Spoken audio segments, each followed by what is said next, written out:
Welcome to Indiana Sports Beat Radio, presented by Endeavor Hospitality Group and Andy Morhonda of Bloomington. Looks over the middle, second guesses, fires, throws. Does he make the catch in the end zone? Yes! Touchdown! Oladipo to win it. Another one! He got Another one! Oladipo! Another one! Huge hole! He's at the 30! He's gonna go! 10, 5, touchdown! Jonathan Taylor! Galloway finds Rob Finnessy, who fires the three, and He hit it! Now, from the Golf Club at Eagle Point Studios, here's your host, Jim Coyle. Hello, everybody. Welcome aboard for another edition of Indiana Sports Beat Radio, coming to you from high atop the 18th fairway here at the Golf Club at Eagle Point Studios on this Tuesday. As January flies along, we're at the 24th now.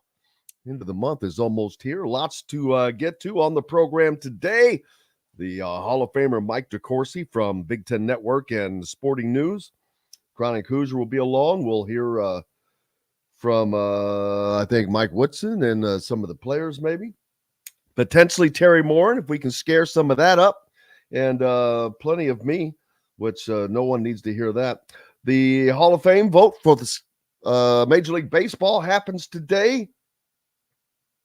Looking forward to that. Trace Jackson Davis just getting awarded a slew of awards, of course, after his performances here of late. We'll talk about that and much more, whatever you want to come up with. Tomorrow on the program, quick note, Dusty May, head coach of one of the hottest teams in all of college basketball, Florida Atlantic.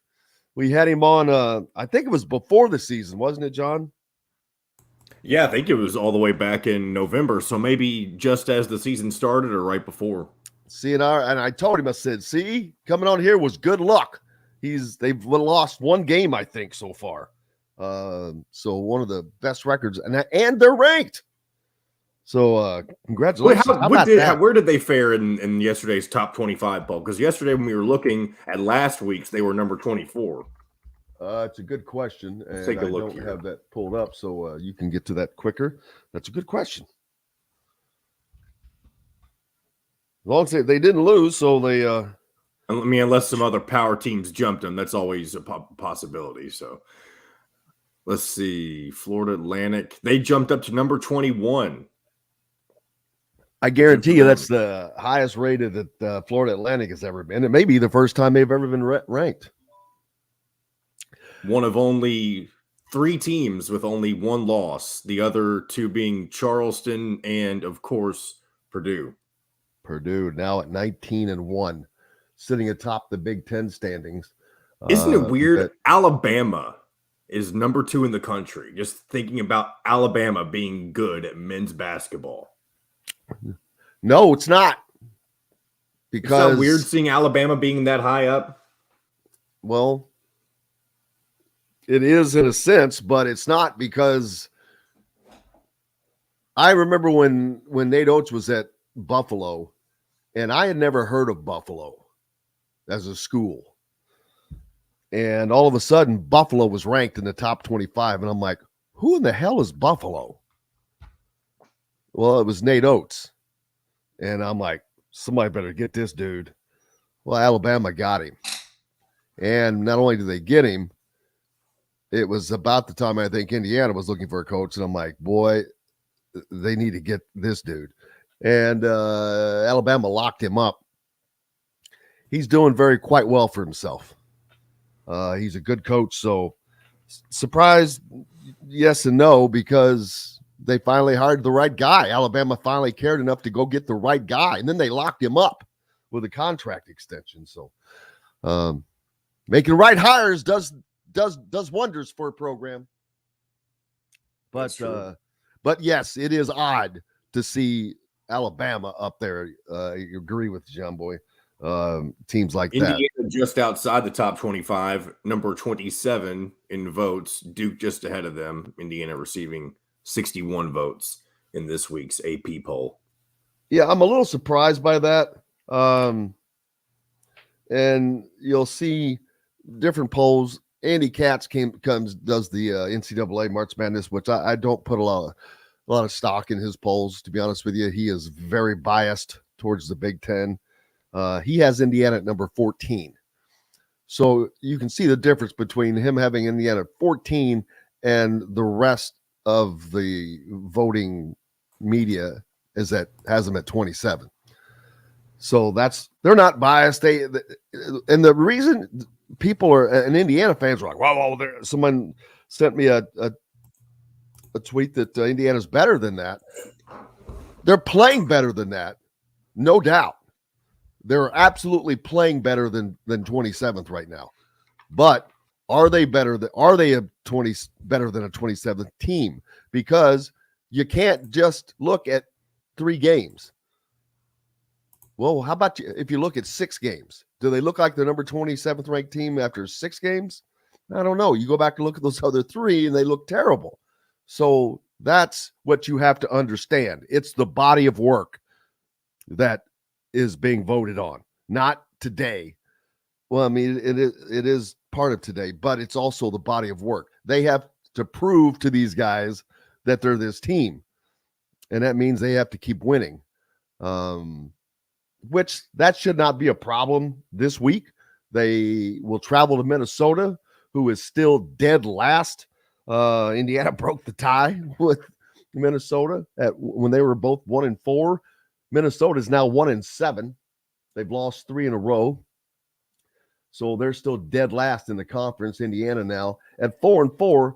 Let's see, 1, 2, 3, 4, 5. 1, 2, 3, 4. They're in a 4-way tie for 6th in the Big Ten right now. But the Big Ten is a log jam. After 8-1 Purdue, Rutgers is 5-3. Michigan is 5-3. Michigan is number 77 in the net rankings. They're not a tournament team right now, but they're 3rd in the Big Ten at this moment at 5-3. A lot of season left. Wisconsin 4-3, sitting in 4th. And then Michigan State is in 5th at 5-4 after losing to Indiana. Then you have this logjam of teams, Illinois, Indiana, Penn State, and Iowa, all at 4-4. And there's just going to be some separation eventually once the season starts to play out a little bit more. Most teams have not played half of their games yet. Actually, no one has played half their games yet. Purdue has played 9, so you've got 20 games. So we haven't reached quite the midway point of the conference season. It'll start to slightly differentiate a little bit. But that's why these games are going to be so important for everybody, for everyone in the Big Ten. You can't lose it. Every time you lose a game in the Big Ten this season, it's harder than it was before because there's less margin for error where you're going to end up. I don't know how that will affect these lower portion teams for the NCAA selection at the end of the season, but if they're up in the net rankings, it really won't matter. But like I said, you look at Michigan right now, sitting tied for 2nd in the Big Ten at 5-3, 13-6 overall. Well, actually, they're 11-8 overall. See, that's the difference. They're tied with Rutgers for 2nd in the Big Ten, both 5-3 in conference play. But Rutgers is 13-6 overall versus Michigan, who is 11-8. That record can get ugly fast. Michigan can't afford to lose very many more games. You think about teams getting into the tournament. And especially, not only that, they have to start winning games because of their net ranking. So it doesn't matter where they're currently sitting in the conference. But there's that. How's everybody doing? Appreciate everybody hitting us up on the Andy Moore Honda hotline. Of course, we're brought to you by Andy Moore Honda. Just go to andymorehonda.com where you can find the best in new and used vehicles. And also, don't forget our good friends at the Endeavor Hospitality and its WOW Club. Make sure you sign up, start earning WOW rewards today to great places like BB's Market, where You will find us there each and every Friday doing the show live. I can't wait to get back there. As a matter of fact, I'm probably going to stop by there today just to go in and have some brunch. It'll be a great late afternoon snack. They have every kind of meat you can imagine, all kinds of in-house made products like smoked salmon dip. How about that? Good stuff. It's incredible. Full-size bakery, and soon another full-size restaurant next door, the Butcher's Cut, coming soon. So there's that. Looking forward to it. Everybody like Kevin listening down south in Jeffersonville, southern part of the state. Wisconsin lost on the road at Northwestern last night. Morning out. The Easton Assassin Fred's along for the ride as well. 5 lefts. How you doing, sir? Mike. Michael, the Music Man. It's not really his name. I just call him that. Fred pointing out that Steve Alford's team won in 2 overtimes last night against number 25 New Mexico, Richard Pitino's team. That's kind of a cool little stat. And for all of you that wanted Steve Alford to be the coach when they were looking for a coach, I'll be honest with you. I've never understood that. Never, ever, ever understood that. And I think that can only come from an older crowd, because what in the hell has Steve Alford ever done as a coach? Have you ever looked at his record? It's not good when it comes to tournament. I think he's been to 5 Sweet 16s in, 9 years as a head coach. Maybe 30 years by now. So, yeah, I never understood that one. Keegan, Bronson Arroyo. You know what? When I saw his name for, speaking of Major League Baseball, Hall of Fame vote, Bronson Arroyo, first team ballot. He's a Red, and I'm with you on that, Keegan, but does he have the numbers? I should have had Keegan on. Keegan, if you're available, we need to get you on because I want to talk about the Hall of Fame vote. Does Scott Rowland get in? That's what I want to talk about today. That would be incredible to see. Hey, Sam, how are you doing? Listening down, he's down in Florida. Chilly sock-wearing sandal day. Boy, oh boy. We don't care about your sock-wearing sandal day, Sam. We're wearing boots up here. No, not really. It's not too bad. It's typical. But, yeah, John Boy, see if you can reach out to Keegan. I'd love to get him on to talk some baseball. Keegan played a little bit of college baseball, as a matter of fact. Kenneth, how are you doing, sir? He asked, did anyone see the end of the Duke game last night? I did not. I went to the coach's show and got in late, but we'll check all that out. That is right. Forrest, rankings don't mean jack. They don't hand out any trophies until March or April. Kansas lost their 3rd game in a row last night. Kenneth says someone kind of got screwed. A Virginia Tech player punched Duke's big in the throat, celebrating near the end. Refs reviewed it and made no call. Yeah, I don't. John Adams is a guy I wish we, and I'm going to try to get on. He used to be the former head of officials. Great guy, extraordinarily knowledgeable. And he'll acknowledge that a lot of today's officiating is problematic. And there's a new head of officiating for the Big Ten, which he thinks will help with that immensely. But plenty to get to. We've got to take a break. On the program today, like I said, Mike DeCourcy, the Hall of Famer from the Big Ten analyst, but a Hall of Famer writer from the U.S. Basketball Writers Association. He is a senior writer from the Sporting News, of course, and he'll be joining us next. Chronic Hoosier later, and we'll hear from Coach Mike Woodson and some of the Indiana players, as hopefully Terry Morin as well, as they pick up another win last night on the road, beating another ranked team, by the way, as they beat Michigan. So congratulations to the women's team as they continue to roll. And I think Iowa knocked off Ohio State who had been undefeated. We'll talk more about that. We got to take a break now. Back with more Indiana Sports Beat coming to you from the Golf Club at Eagle Point Studios right after this. We'll be right back to the Golf Club at Eagle Point Studios for more Indiana Sports Beat Radio with Jim Coyle, presented by Endeavor Hospitality Group and Andy Moore Honda of Bloomington. Whether Keegan will be in class. I just texted him.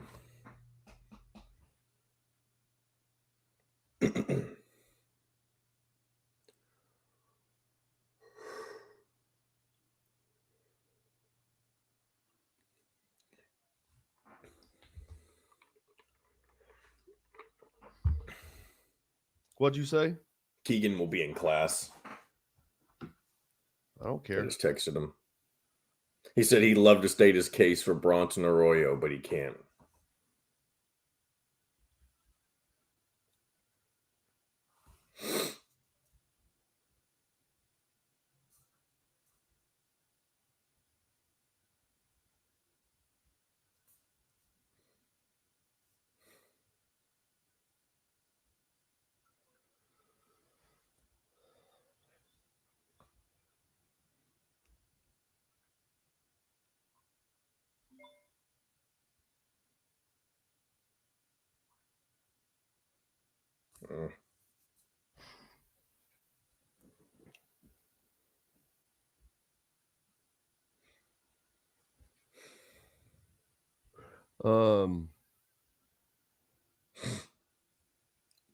Yeah, I want to talk about that with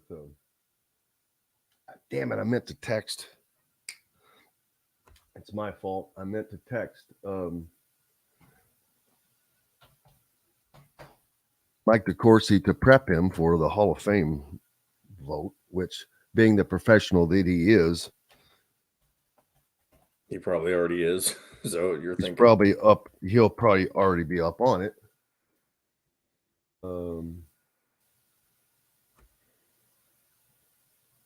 Scott Rowland barely missed last year.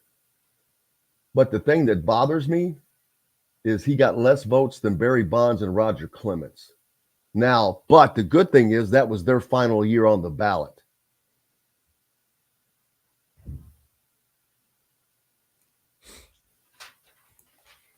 So, and David Ortiz was the only guy that got in. Ortiz got David 70. Ortiz.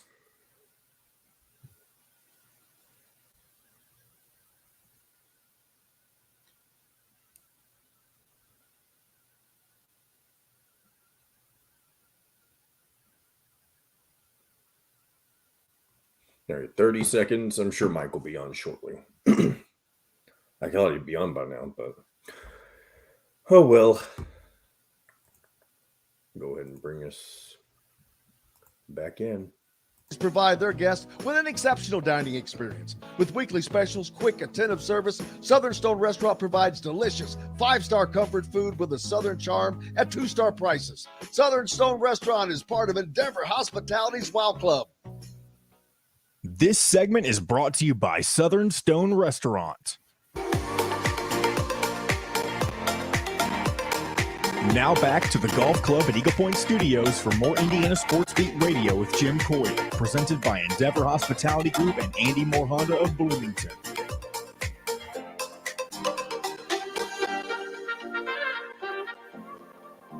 Welcome back, Indiana Sports Beat Radio coming to you here on this Tuesday.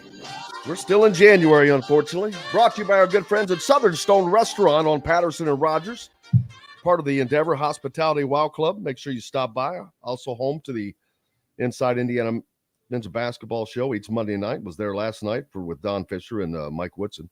Joined now by the great one, the Hall of Famer, Mike DeCourcy. How are you, sir? I am well. Jim, how are you? Great, man. It's basketball is fun right now. The Big Ten is absolutely amazing. And I was just talking about it, how I don't know who's going to do what, because there's such a log jam in the middle of the conference that it's going to take a minute for that to separate out. But there's 4 teams at 4-4 right now. you've got Michigan State, Wisconsin, Michigan is tied for second in the conference, and they're 77th in the net rankings. So it is a complete mixture of teams in this league. And I think that, and this is going to sound crazy, and you would know better than anybody, but I think that there are 10 potential NCAA tournament teams in this league. I don't know how that will wash out at the end for that last team with record-wise, but it looks like potentially that's there. So you're saying you think they can get 10? Is that what you're saying? They could. It depends on how it washes out. Yeah, I don't think they'll get 10. I think it ends up being 9. Yes. I feel pretty strongly. It would take a real, almost, I don't like to use the word miracle. But it would take an uncommon, unlikely convergence of events to get 10 in this. It would take a lot of balance. They would have to stay balanced all the way through, and that usually doesn't happen. But the problem with the balance is that there are certain teams that can't support the balance, so to speak, with their non-conference. Michigan is a perfect example. They're second in the Big Ten, and they're 77 in the net rankings right now. Yeah, and there are teams down there, Wake Forest being one, that have done enough to be ballpark NCAA tournament teams, even though they're deep in the net. But Michigan's not one of those at this point. Now, there's lots of opportunity for everybody in the conference, with the exception of Minnesota and probably Nebraska, to make it. I mean, Nebraska would have to tear through February in a way that they have not demonstrated they're capable of doing. It's there if they could, but it's not likely. But everybody else just has to perform in some way. Michigan, again, would have to perform very well, but they have a 5-game stretch. I think I believe it's a 7-game stretch where they have 5 at home, something like that. I mentioned it on Big Ten and Beyond the other night. They have a really important stretch of games. Michigan's NCAA tournament resume will be more or less determined in the next couple of weeks. And I'll give you what they've got now. They have Purdue at home. Then they go to Penn State and Northwestern. Then they play Ohio State at home. Then they have Nebraska and Indiana and Nebraska and Indiana at home. They have a 3-game homestand there. So it's 6 games now. That was including Minnesota. They had 5 out of 7 at home, which includes the number 1 team in the country, which the home games include the number 1 team in the country and 2 NCAA tournament contenders. The road games are both against NCAA tournament contenders that are in their weight class, let's say. That it's not a question of you or them now, and it probably won't ever be, in terms of like, you get to the end of the year and you knock somebody off and they're out and you're in. Sometimes that happens. I call it an elimination game. And we saw that with IU at Ohio State. That was one of Arch's first years in the Big Ten tournament. Can't remember what year, 17, 18, somewhere in there. So you get those. It's too early for those now. But it helps you because you climb, they fall. You inflict the loss on Northwestern, Michigan gets to climb, Northwestern takes a ding. Same with Penn State. So it does help to beat those teams that are in that ballpark. And one of the things I was talking about earlier too, explaining that I'm sure Hoosier fans are up in arms because Indiana's not in the top 25 again. And I explained that pollsters are not voting on these 3 games that they've seen. They're voting on a little bit more of a body of work, and they're waiting for them to prove that this 3 games is where they're back to. Because those 3 losses are still in people's minds, especially when you give up 21 points and things like that. Although they're playing like a top 15 team right now, but they have to maintain that and sustain that. I think this team could end up with a 5-game winning streak in the Big Ten, which is something they haven't had for a long time. The schedule plays out for them to win 4 in a row. They go to Minnesota, which is a game that they should win against a 1-7 Minnesota team. And then you come back home against an Ohio State team that is probably been one of the most inconsistent teams in the Big Ten, and you have them at home. So that Indiana could be potentially looking at a 5-game Big Ten winning streak all of a sudden, which would be a big boost for them and their seed hopes at the end of the year.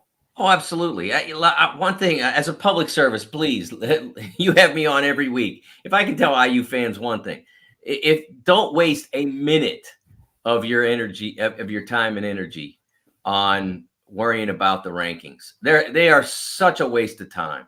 They don't mean anything. When the 9 people, 10 people get into the room, along with the great NCAA support staff led by David Warlock and company, when they get in that room to make the selections for the NCAA tournament, the AP poll will not be in the room. It will not be on the team sheets. Somebody asks for it, the staff will get it for them, because that's what they're there to do. If somebody, but I'll tell you what, they'll probably look at them like, really? You want that? What for? Like, do you need to make notes on something? We'll give you a blank sheet of paper. That's how valuable it is. It doesn't mean anything. So, and it doesn't matter if you're talking about the AP poll or the coaches poll. No, it doesn't matter. Polls don't mean anything in what matters, which is win your league or compete for your conference championship, play for your conference tournament championship, and then get in the NCAAs with the best possible seed. Those things are what matters in a college basketball season. And the poll itself, it doesn't mean anything. I am astonished that my colleagues continue to participate. I don't understand why any of them does it. I did it in 90 and 91, or I think it was 90 and 91. I think I did it. And and I put time and effort, and it takes a lot of work, and they don't pay you for that work either. It just, you just get your name on the sheet or whatever if somebody asks for it. You take all that time and effort, and then, like, after I did it for a couple of years, they took my vote away because it was the other guy's turn. And I'm like, well, what if he doesn't know as much about basketball as I do? Doesn't matter. It was his turn. So, like, that was it. I said, I'm never doing this again.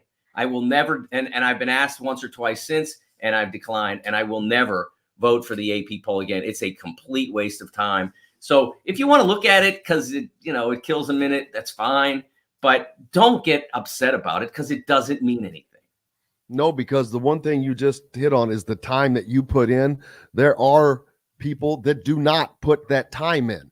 There have been instances where we know that, and I'm not saying on the AP side, but on the coaches side, where they had somebody else do it for them. Just, hey, fill that in. We don't know the time they're putting in and all that. So, and again, that's why the rankings don't really mean jack, because a team will be number 1 today and lose tonight. Yeah. And it doesn't matter. I will tell you this: when Purdue lost to Rutgers, for instance, at the end of that week, they still had the best record in college basketball. Houston had not played nearly the challenging schedule that the Boilers had to this point. And so I said on Beyond, I said, look, if they win, or maybe it was the pregame show that day. I can't remember who they were playing. I said, look, if they win this game, I think it was Penn State, but I'm not sure. If they win this game, they should still be number 1, but they won't be because you have to get punished for losing.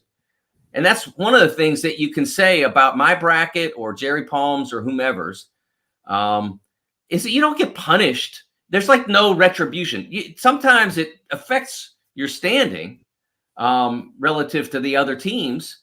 But like, I was going to have Kansas still as a 1 seed for today's bracket. I would still have had them if they had won it at Baylor last night. Even though they lost on Saturday, they don't have to be punished for that. There has to be a team more qualified than them to knock them off that line. And their qualifications have changed because of the loss. But they don't have to. But in the polls, you have to be punished. That's how it works. I agree. Fred asked, will Kentucky and Duke make the tournament this year? Both having Kentucky's having a little bit better go of it, I guess. But oh no, Duke's having a better go of it. Kentucky's got a lot further to dig out. Duke will make it unless they collapse, and I don't think they'll collapse. they've got to, if they want to be in a good seed, they got to start winning road games. And last night was an opportunity against a team that was at the bottom of their league. Not a bad team. Virginia Tech was a tournament-bound team at one point before they started losing ACC games. So they'll make it unless they completely collapse. But Kentucky still has to hustle because they are, they are basically playing around first four, last, the last four buys, that sort of thing. They're in that ballpark depending on where you look. And so I think that they still have to hustle, and they've got the big week. They've got to go to Vanderbilt tonight. They have not been as reliable enough team to assume a win at Vandy's Memorial Gym. And then they have Kansas at home on Saturday. And I think they need to get at least one of those two games to feel comfortable at this point. Duke losing Whitehead, that could, Kenneth pointing out, that could cause problems for them as the rest of their year goes. But we've seen how teams like Indiana have been able to come back around after injury. It might take a minute, but they've been able to regroup. So I'm sure Duke has enough talent to regroup as well. Yeah, I think they both have ability. I think Filipowski has been terrific for Duke, and you look at last night's game. I mean, there were officiating controversies in two of last night's better games. One was the Duke game, where a Virginia Tech player whose name I don't remember now scored a basket late, and it was a key basket for Virginia Tech. And celebrating, he turned around and struck Filipowski in the facial area somewhere, neck or face or whatever. The exact point of contact, couldn't be sure, but he struck him, and the refs ruled it incidental contact. And I've seen similar circumstances. The standard applied. Look, I mean, you may not have meant to hit him, but you hit him, and you got to be more in control than that. And I think we saw that to an extent in Saturday's Kentucky game. But they called a flagrant foul on. They did not choose to call a flagrant foul in this circumstance, and so Duke did not get the ball and the free throws that might have won the game for them. And then there was a circumstance in the Nevada New Mexico game where tie game. New Mexico's Udeze pulls down a key rebound, gives his team the ball with dozen seconds left or so to try to get a winning shot in the second overtime, and Nevada guys surround him and start hacking at him, and they clearly fouled him at least twice, and the refs didn't call it. And in trying to evacuate that circumstance, he threw his arm out and hit another guy in the face, the guy from Nevada in the face.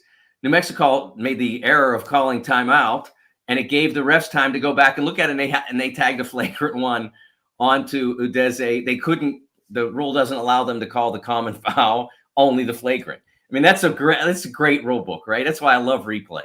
You can't call this, but you can call that, even though one happened before the other and maybe help precipitate it. Officiating in college sports, period, but especially college basketball, is never going to improve until there is one group of NCAA officials. It would be better, yes, but they won't do it. The NFL is the NFL officials. The NBA's got the NBA officials. These guys have got to be in the same room, on the same page, on the same plan, calling things the same way. And that doesn't happen. You've got 6 different conferences, more, and then the tournament comes around. Then you mix all these different officials in that have worked together, but that group over there, it's not. That's something that needs to be fixed, I think. And with all the money in this sport, or in the going on now, how can they not fix that? It makes no sense. Well, I will say that there are certain refs, and I think you'll agree with this, Jim, in all 3 of the professional leagues you mentioned, that any of us could point to and say, yeah, but that guy, he's still working, man. He's still getting run. So there's that. But I agree that a centralized officiating for college basketball or college football would be a much better operation. But I don't think you'll ever see that. It would accord more power to the central body, the NCAA, and I don't think any of the conferences want that. I think they like having control over their own officials. Exactly what the value of that is, I'm not sure that I've ever been able to ascertain that in 40 years in the business. But they do prefer it. So I don't think we'll ever see, other than for the postseason, I don't think we'll ever see a centralized body of officials that, the NCAA sets the rules. They make the assignments for the postseason tournament, and that's it. And they do try to help with they sent out the NCAA coordinator of officials sends out video packets weekly. Here's what happened in this game. Here's probably how here's how it should have been officiated. Here's how it was officiated. They do that to try to help officials do the best job. They do it. I know they work hard to try to improve it. I know John Adams here in Indy, good friend, who was the NCAA's coordinator of officials for about a decade, ballpark, and did a wonderful job. So I know that I know how hard he worked. And that idea actually came from John in my conversation with John. Yeah. It would be better. There's no doubt. It would be better, but I just don't think that you'll get the conferences to go along with that. Just as they declined all those years to go along with the idea of a football championship until finally they decided to build one of their own. Or name, image, likeness, or da-da-da-da-da. Yes, people blame that on Indy, right? The reluctance there, and they certainly contributed to it. Certain people in the hierarchy contributed to those decisions without a doubt. But they mostly are doing the will of the membership. Absolutely. Yeah, it should be called the National Collegiate Athletic Association of the Universities. Yeah, to tie them into that, because people keep forgetting they're making the ultimate decision. Yes, absolutely. We've got to take a break. The great Mike DeCourcy is with us. We've got plenty more to talk about. Major League Baseball will elect possibly someone to the Hall of Fame, or someone's to the Hall of Fame today. Trace Jackson Davis getting all kind of awards for his recent dominant play as well. The great Mike DeCourcy from the Sporting News and BTN is with us. We're back with more, brought to you by GoTeam, part of the Endeavor Hospitality Wild Club. Just go to GoTeamBites.com. Pick up a great, fresh, healthy snack for those on the go. You can also pick them up at BB's Market. Back with more right after this. We'll be right back to the Golf Club at Eagle Point Studios for more Indiana Sports Beat Radio with Jim Coyle, presented by Endeavor Hospitality Group and Andy Moore Honda of Bloomington. Golfers, here's the deal. Does Scott Rowland get into the Hall of Fame today? I don't know. Last year, David Ortiz was the only guy that got in, and the two guys ahead of him, of Scott, were Barry Bonds and Roger Clemens, both in their last year. Right. And he got 63% of the vote last year. So he doesn't need a lot more votes. I think he'll get them. Yeah, I'm looking at it now. 2,000 hits, 300 home runs. It's like a 7-time All-Star. Yes, it's seven-time All-Star, it says on his reference page. I can tell you this: if he gotten the Reds in the World Series in 2012, I'd be all for it. Yeah. Yeah. He's an interesting case. It really is.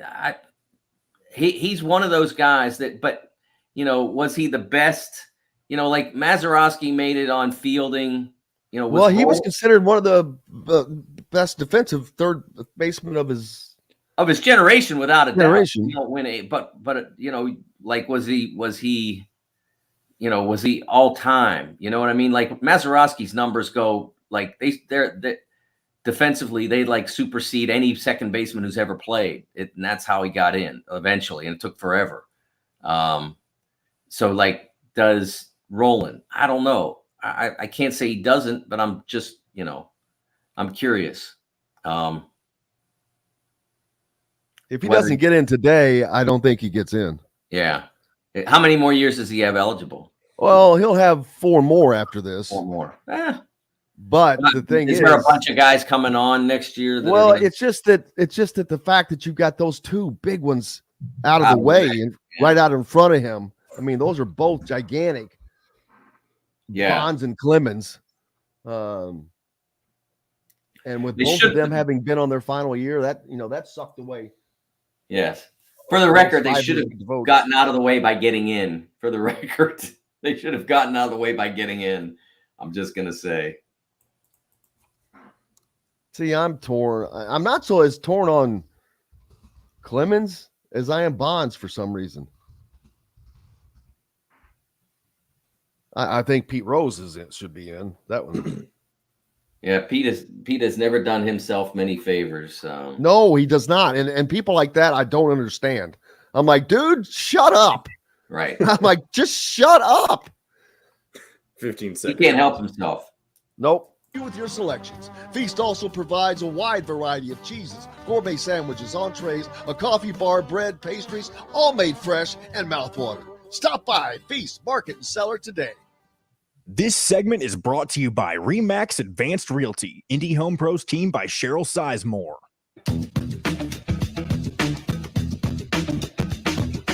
Now back to the Golf Club at Eagle Point Studios for more Indiana Sports Beat Radio with Jim Coyle, presented by Endeavor Hospitality Group and Andy Moore Honda of Bloomington.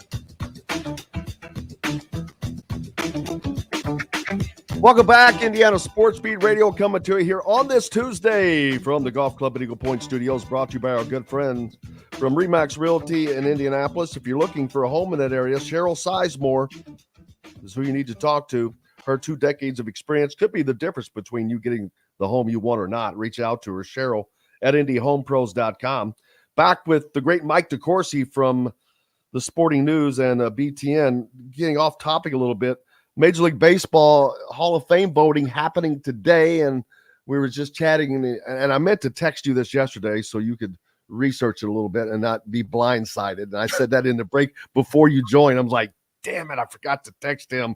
Said because that's not fair to be able to talk about this.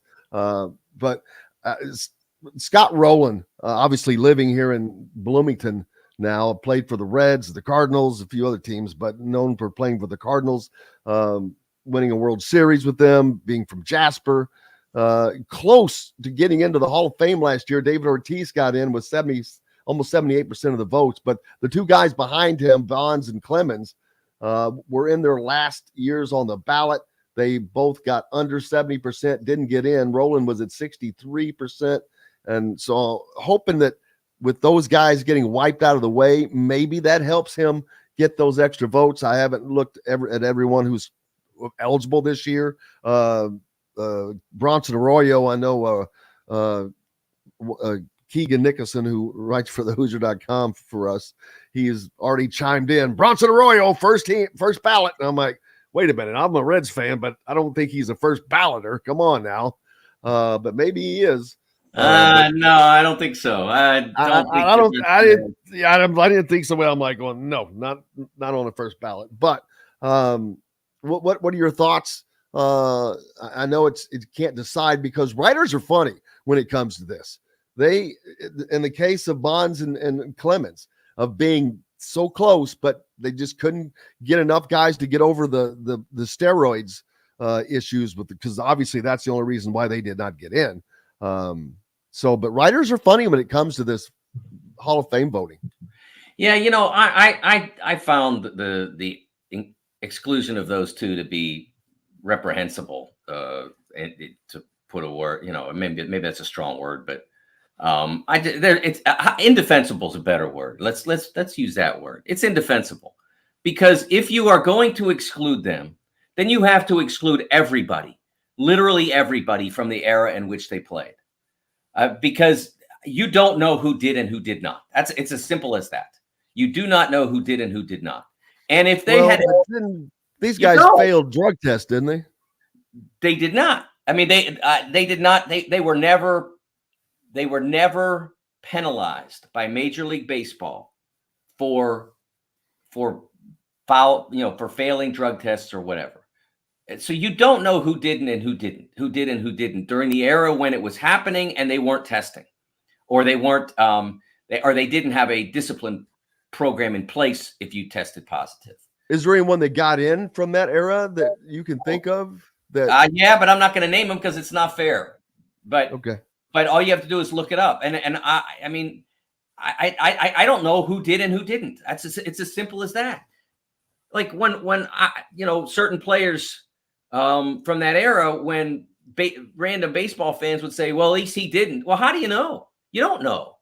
It's that simple. And what Kenneth is saying, the steroid issue saved the game of baseball. Now they want to act above those guys. It is exactly right. They loved it when it was happening. And then all of a sudden, oh no, those guys, they broke the rules. Well, like I said, I'm not saying they did not. I am saying you don't know who did.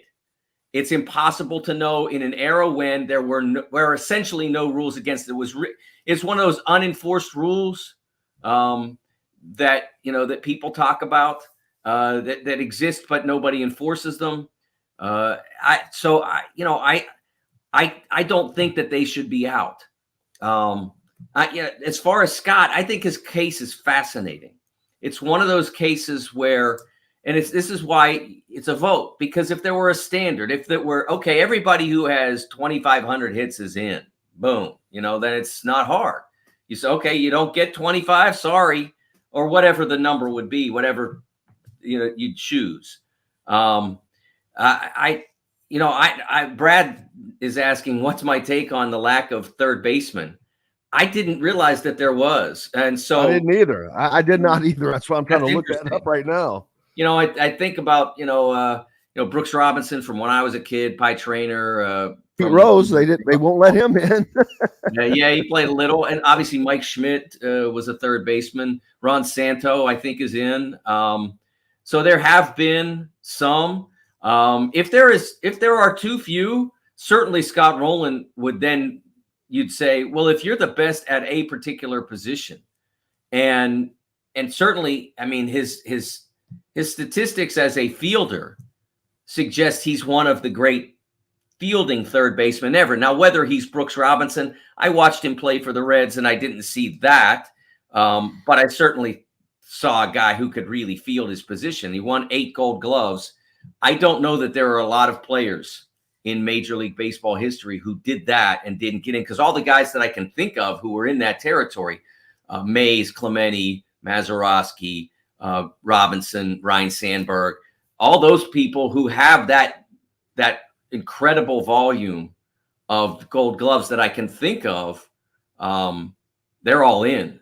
So I don't know whether or not I'd have to look it up, like how many guys have gotten 8 Gold Gloves or more and not made it. I bet there aren't many, if any. I could tell you that Scott would be just the 18th third baseman ever elected to the Hall of Fame, the fewest of any position. It stems from an original prejudice that third base is not important defensively, according to John Thorne, Major League Baseball's official historian. He said that on Monday. He said, I think Brooks Robinson changed that perception. Of course, that was in the 60s and 70s? Right. It was, yeah, he was late 60s, early 70s. Yes. I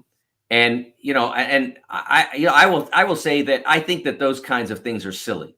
Are there more important positions? I mean, that was the same with Mazeroski, and why it took him for, I think it took him almost 30 years, or maybe 30 years past his, maybe 40 years, nearly 40 years past his retirement. No, 30, more closer to 30, because it was around 2000 and he retired early 70s. So and because on the one side you have Ozzie Smith, who was not a great hitter either.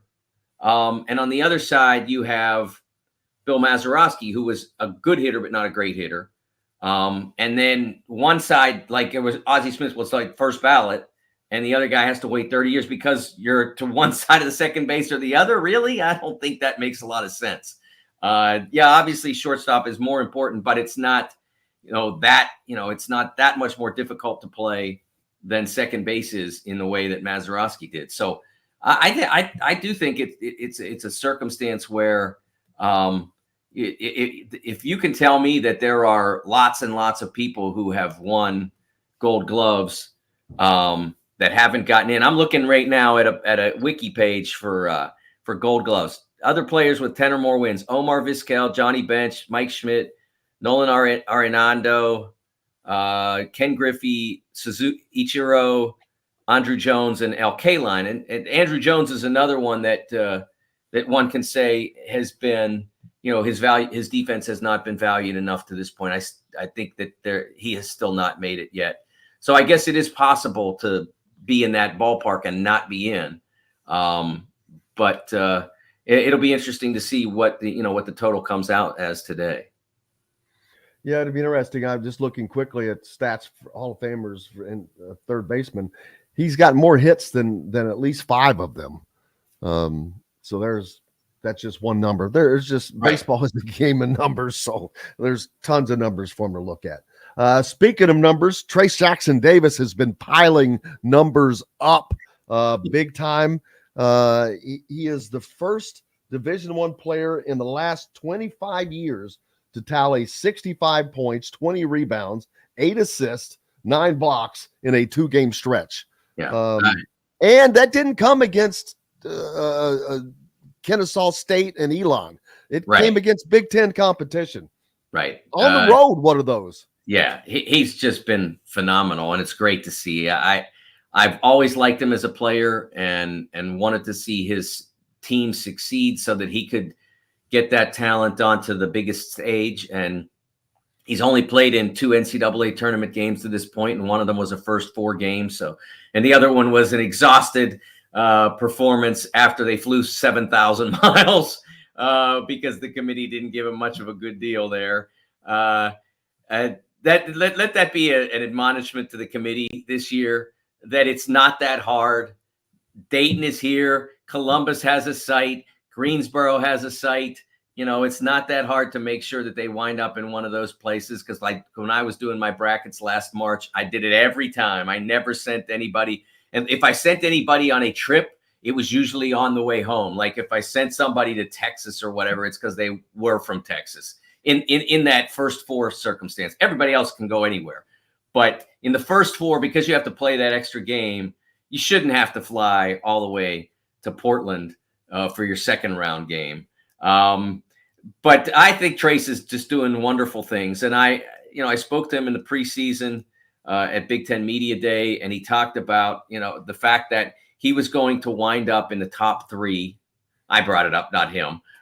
He was going to wind up in the top 3 in points, rebounds, and blocks at IU. And the names there that he's either in the company of or passing. They're Hall of Fame, college basketball Hall of Fame all-timer guys that he's in that company with, and that he's but they all played in the biggest games. That's the difference right now between their career and his. And I know that he wants that. And I like the fact that he basically said, look, man, this giving up 90-point stuff is not going to work. We got to get going. And he's done that with his team over the last 3 games. It's really cool to see. I wish him the best in February and hopefully a successful March. Yeah, I mean, it has been a complete turnaround. I played the clip yesterday because that's what I asked both Mike and Trace after the game. What was it? There's a switch that was flipped after that 3 loss. It was like, because this is not the same team. Nope. That team, same players, not same. That's the thing. Same players. They're still waiting for X. They're still waiting for Race. And so it is the same team. It is the same players, but it's not the same team. And I understand what Mike was saying now. When they at Iowa, they got right or wrong, they got shell shocked and they did not respond. Yes. Now that's partly not good because you want your team to be able to respond to whatever situation comes up. But I get it in that game. I don't understand why it took them, 2 more games to get to that point. But well, I will say, Jim, I understand. I understood at the time because I didn't think they could change. I didn't think they were capable of it. So that's it didn't seem like they cared enough. No, I think there was probably a lack of emphasis there. Yes, but I still don't see how. how could you go from allowing 90 basically on average, like in those 3 games, it was like 88 point something, 88.3, I think is the actual number. 40 something. 55. How do you go from like how 88.3 to 55? It's astonishing. And did you get an answer from those guys on what the difference was? Because I still don't know. Yes, but I don't understand it. It's just them getting back to the principles of working harder. Yes. Mike said that, I had to be more demanding. The practices had to be harder. And so that tells me, well, why weren't you being demanding to begin with? Because you have to demand, you have to pull that out of guys. And I think that that's one of the reasons why we had questions about this team's toughness. They weren't playing tough. Even when they were winning, they weren't playing tough. And so they needed that 3-game losing streak to ever become what they can become, because they needed to see that and feel that punch in the gut 3 games in a row and either get sick of it or get used to it. It's one of the two. And good for them. They got sick of it. And man, it's been fun to watch though. The Illinois game was dominant. I mean, they were just playing dominant. And I'm like, wow, on the road even. And Illinois starts 3 6-10 guys. Yeah, I think some of it, I without having gotten a chance to ask him or anything, I think some of it was Race using his leadership, using his both vocally and in terms of example, that they were not going to continue to do that, because continuing to do that would have meant this entire year was, from a basketball standpoint, wasted. Like if they continued on the path of allowing 88.3 points per game or somewhere in that vicinity, they weren't going to make the field. All the time he invested in trying to carry Indiana basketball back to where it had been would have been basically totally misspent. And so he put the hammer down and said, guys, we got to do better. And then he did on his own provide that example.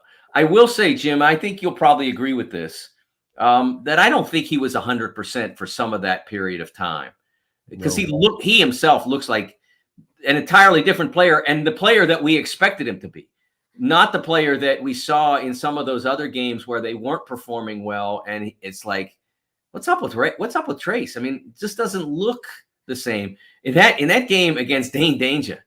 I mean, that was an absolute lesson. I mean, he was getting the ball and they weren't doubling, so he was just getting the ball and he's palming it like he's Julius Erving, and he's like, "Watch what I do this time. It'll be fun." It was just really something to see. He was starting further out. He was getting the ball 8 feet from the basket. I'm like, oh man, I've never seen him get the ball further away than 4 feet, turn around and do what he does. But yeah, getting the ball further out and then making moves, I was like, who the hell is that? So great to see for that entire team. And one of the biggest things, with or without Trace Jackson Davis, it doesn't matter how well he performs. If Indiana does not have supporting cast members like Tamar Bates, Trey Galloway, and Jalen Hood-Schifino perform every game, they've got to get good games out of 2 of those 3 every game for this team to continue winning. But Trey Galloway has really, really becoming a complete basketball player. He can handle the ball. He can play defense. He's learning how to trust himself to shoot from outside. He'll take it in towards the rim if he needs to, and he can distribute. I'm not saying he's the next coming of the greatest point guard in the history of the world, but from where he was and where he is right now, big difference. Big difference. Yeah, and for let's this not team. exempt Jordan Geronimo from that. He was one of the guys who was struggling most on defense during that rough stretch. And he was the guy then that took a lot of the responsibility for dealing with Joey Hauser so successfully on Sunday. So I think Jordan has done, as much as the team has done a 180, he did a lot of, he's had a lot of success as well. And then The team also went bigger for a time with Malik Renew, and he played very well against Michigan State. 6 points, 5 rebounds, a nice contribution from him. And I'll tell you what, you had to love Miller Kopp's attitude on Sunday against the Spartans. I mean, he got a little feisty there. Maybe I'd seen him play, 100 games or whatever, and I never saw that before. So that, as long as it stays on this side of the line, and he did, that's great to see. Well, and he has not brought a lot to the team from a statistical standpoint, but that in and of itself can be something that you don't see on the stat sheet that helps this team, because that's something else I brought up in the post game, was that was the first time I saw that team play with emotion. Not just playing hard, but playing with emotion. There's a difference, and they were emotionally invested in that game, and he was one of them. And of course, his only bucket was on a baseline dunk, which is kind of funny because he can't get him to take jump shots. But yeah, the fact that his score was on a baseline dunk really just shows how this team can do things opposite of what everyone expects them to do. Yeah, I think one thing that they still need to do is they need to work harder to get Miller shots, however they go about it, whether it's stationing him on the same side with Trace. Obviously that wasn't going to work against Illinois because they weren't doubling. But whether it's that or running him off some screens or something like that, I still think it's a wasted resource to play him for 30 minutes and get 2-3 shots a game. I think he's got so much more that he can offer offensively than they're getting out of him, and something that as they continue on through the conference, I think they'll need. I think that they'll need more offensive production out of the 30 minutes or so that they invest in that position. My question is, though, with even Trey Galloway, he has no problem getting his shots off. And other guys no one actually has a problem getting shots off except Miller Kopp. And because he's a player you need to work to get open, Jim. Some guys, some guys are not shot creators, they're shot takers. He needs to be run off screens, or he needs to be the post feeder that gets the ball back off a kick out. He's not, except for that rare when he gets the ball in that position, ability to dunk that. I mean, he's not going to drive the basketball. It's not what he does. I know, but when you've got 4 other guys on the court who are able to do, they don't need special help other than Trace having to get someone to get the ball to him.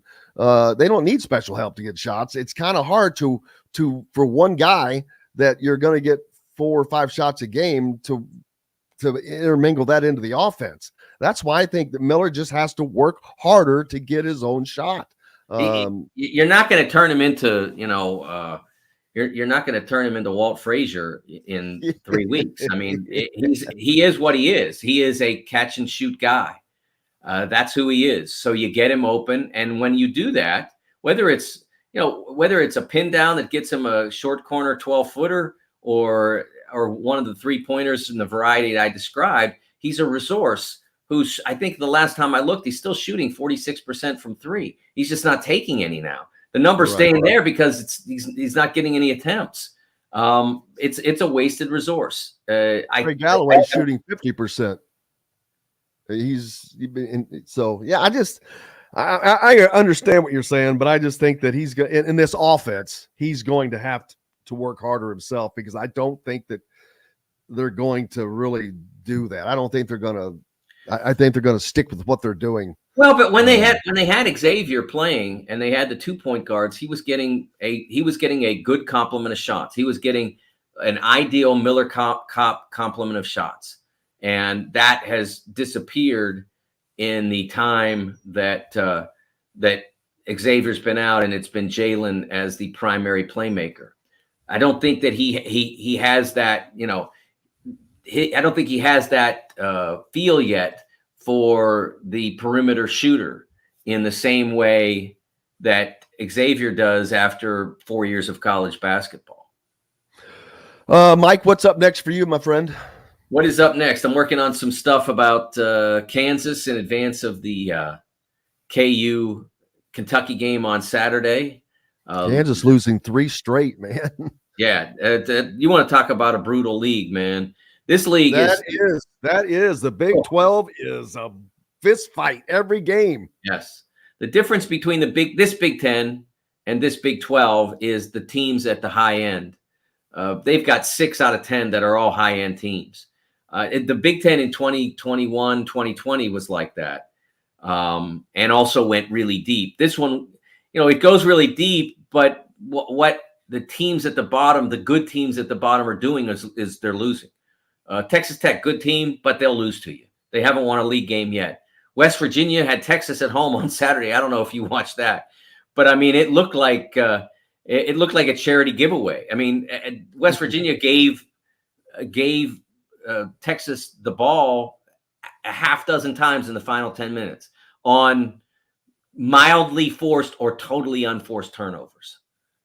Just simple stuff that they were giving up the ball on. So they'll lose to you too. That is something that the 2020 Big Ten really didn't have. They didn't have a lot of cooperation from the bottom. Maybe Nebraska that year, but not very many others. This Big Ten has, one high-end team and then a dozen, 11 to 12 that are all NCAA tournament caliber. And now their assignment is to try to put together NCAA tournament resumes and climb as high as they possibly could. Next bracket for CBB on Fox will be out today, a little afternoon. Might see some Hoosiers in there, I suspect, maybe. And then I will be on the Fox pregame show tomorrow night at 6 p.m. talking brackets. I think it's in advance of, I can't remember which game it is, but I'll be on Wednesday night, and then Big Ten basketball and beyond Sunday night. Every Sunday night with myself, with myself, and I wanted to say Trace Jackson Davis, but it's it's Raphael, and then Rick Pizzo. When Raphael and Trace, they sound a lot alike. So every now and then, trust me, you got the Trace and the race and all this stuff we got going on, and the Trace Jackson Davis and Jalen Hood Shafinos and all the high. Trust me, it's a lot. So using acronyms is a lot easier. I get it. Trust me. Make sure you tune in to the Big Ten Network. Catch Mike on all of the broadcast, and make sure you go to the Sporting News to catch everything there as well. Mike, I can't thank you enough as always, brother. Thanks, Jim. Thank you. The great Mike DeCourcy joining us here on Indiana Sports Beat Radio on this Tuesday, brought to you by our good friends down in Southern Indiana, Louisville area. If you're looking for a home, Barbara Pop Real Estate Services have served the communities down there for 3 decades, whether it's Floyd, Clark, Harrison, Scott, Jefferson County, all down through Southern Indiana or Louisville. Reach out to Barbara at barbarapop.com or our friend Matt Lincoln, Matt at barbarapop.com. We're back with more Indiana Sports Beat Radio right after this. We'll be right back to the Golf Club at Eagle Point Studios for more Indiana Sports Beat Radio with Jim Coyle, presented by Endeavor Hospitality Group and Andy Moore Honda of Bloomington. Andy Moore. All right, this will be a short segment before we bring on Chronic. So you say. I say. So you say. You ain't the boss, Andy. Man, that's one of the greatest things. Oh, never mind. Chronic Hoosier looks like he's already with us, so we'll go ahead and take him. Just jumped Good morning, in. Chronic. What's up? Welcome to the Freak Show, as always. At my place of business, we have a tradition we know as fucked up Fridays. What's Wednesday or Tuesday then? Just another fucking day. But Fridays, man, it's always. I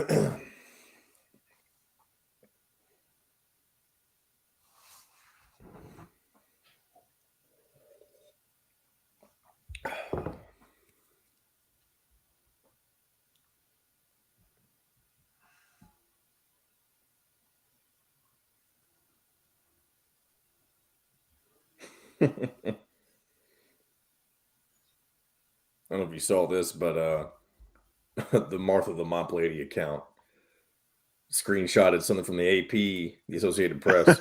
Yes, Says that Indiana shot. guard Sarah Scalia goes up for a shit while defended by Michigan guard Maddie Nolan instead of I shot. saw that. That's I good. did see that. Must have been a floater. That's good.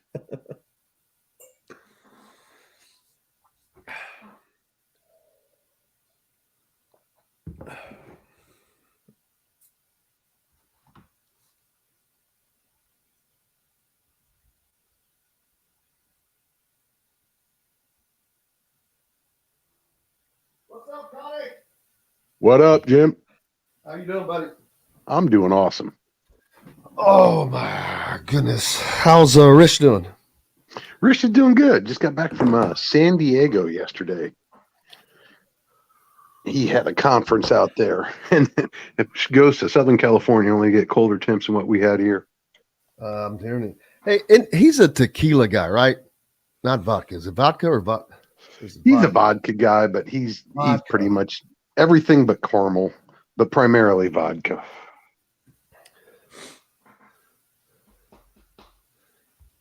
All right, 30 seconds. I got to switch out one more thing real quick, and then I'll bring us back in.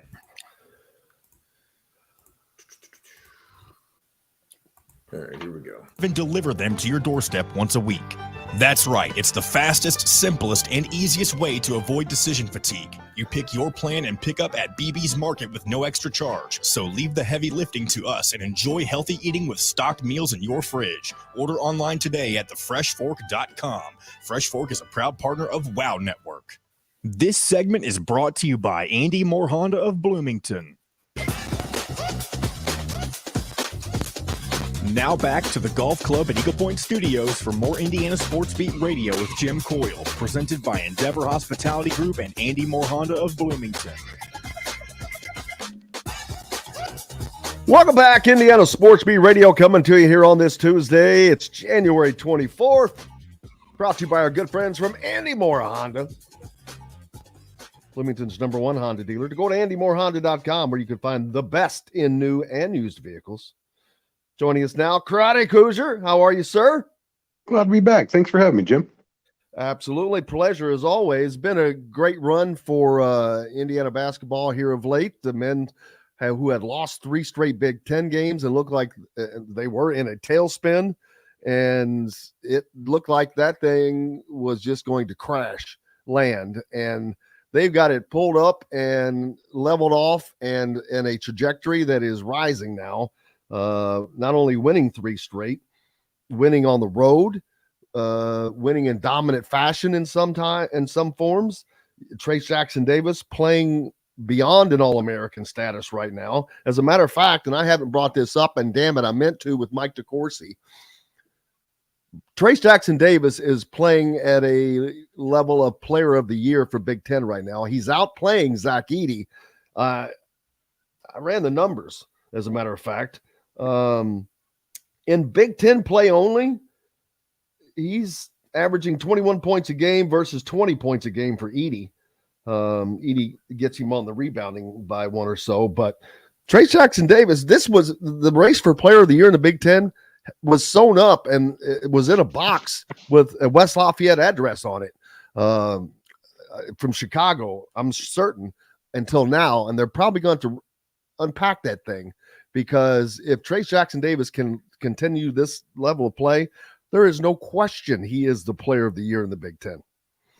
I'll tell you what, it's certainly going to be a lot more of a contest than I think a lot of the media, a lot of fans anticipated. And partly, ask Antoine Randall what the value of being on a winning team does. as far as the individual accolades go, or Anthony Thompson for that. I was going to say, matter. ask Anthony Thompson. Cost him a Heisman Trophy. Yes. Zach Edey's clearly the belle of the ball right now with Purdue sitting atop the Big Ten. I believe they're a 19-1 record. He's just, he's a freak of nature. Kid's 7'4", and he's pretty difficult to guard. On the flip side, though, Trace Jackson Davis, averaging a 20 and 10 double-double, averaging on the season right now. Just playing out of his, 19.4 and 10, excuse me.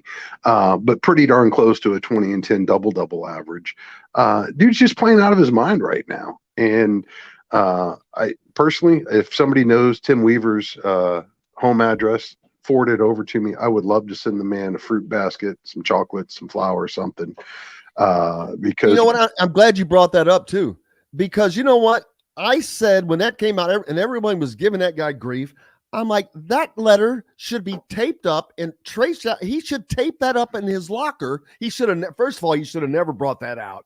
That was, I think, that was immature to do that. But regardless of that, he should have taped that in his locker and left it right there. That's what I think he should have done.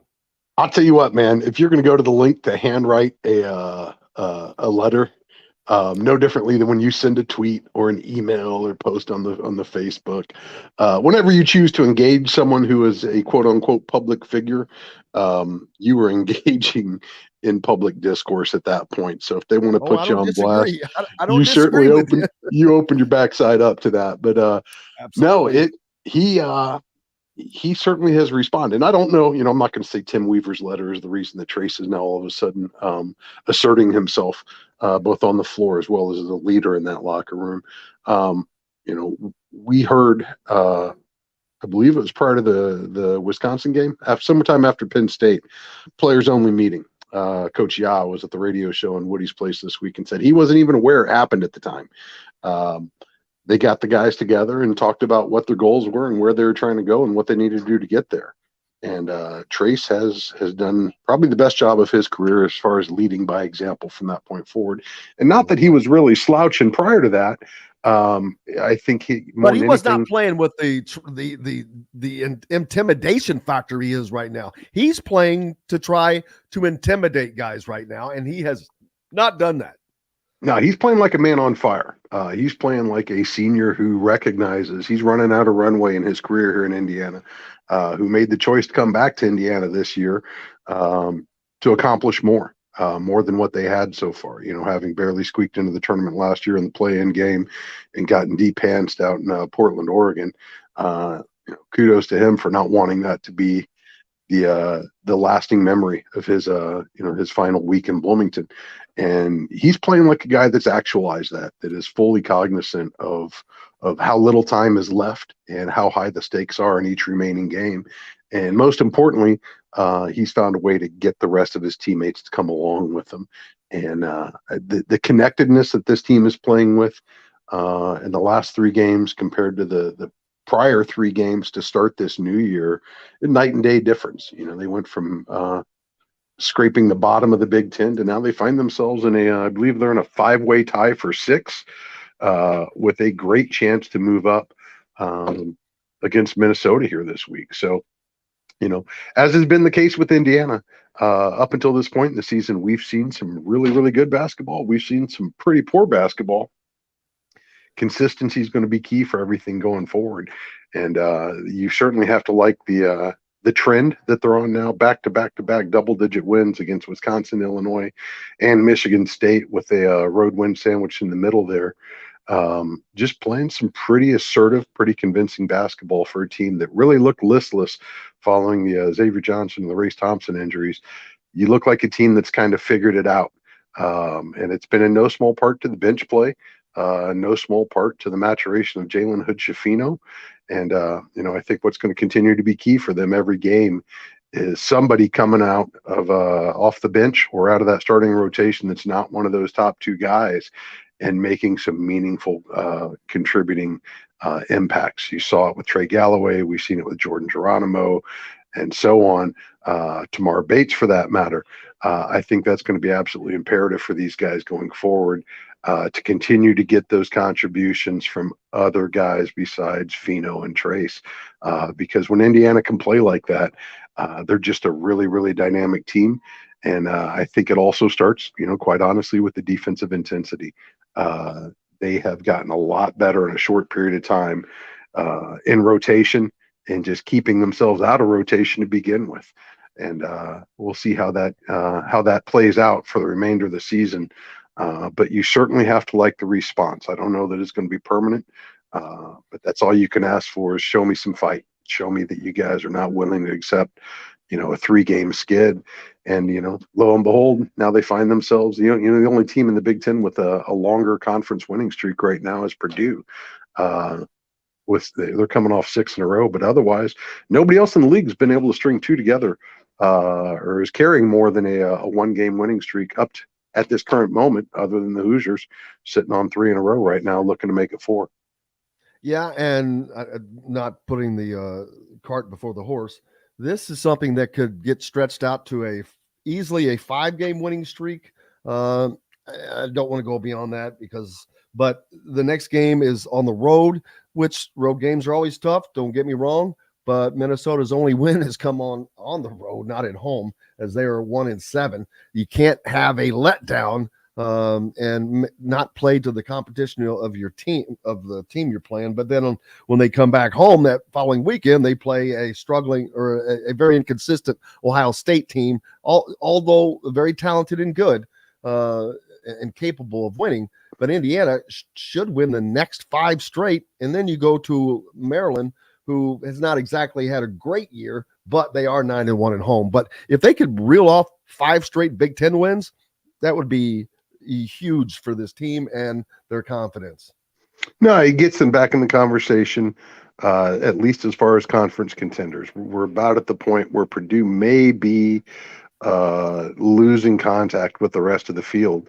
But, Indiana still has a chance to play, a very realistic chance to play for a double bye in the Big Ten tournament, for a higher seed line.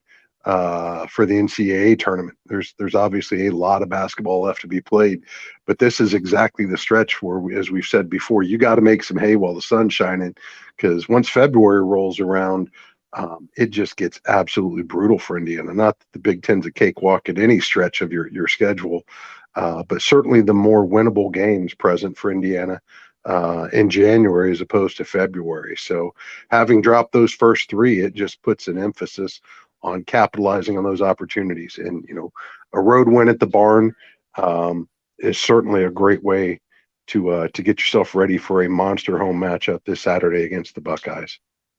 You talk about Purdue getting away from the field, and they are. They've done exactly what they need to do that, getting some tight wins that they've gotten, whether it was at Ohio State or beating Michigan State. But the remainder of their schedule, I think they have 11 games left. Only 5 of those on the road. One of those tonight at Michigan at 9:00. They will play at Indiana in February, at Northwestern, at Maryland, and at Wisconsin. So those last 3 road games are pretty easy. You got Illinois at home. Indiana at home will be tough. Ohio State has not been showing much. Yeah, Purdue is.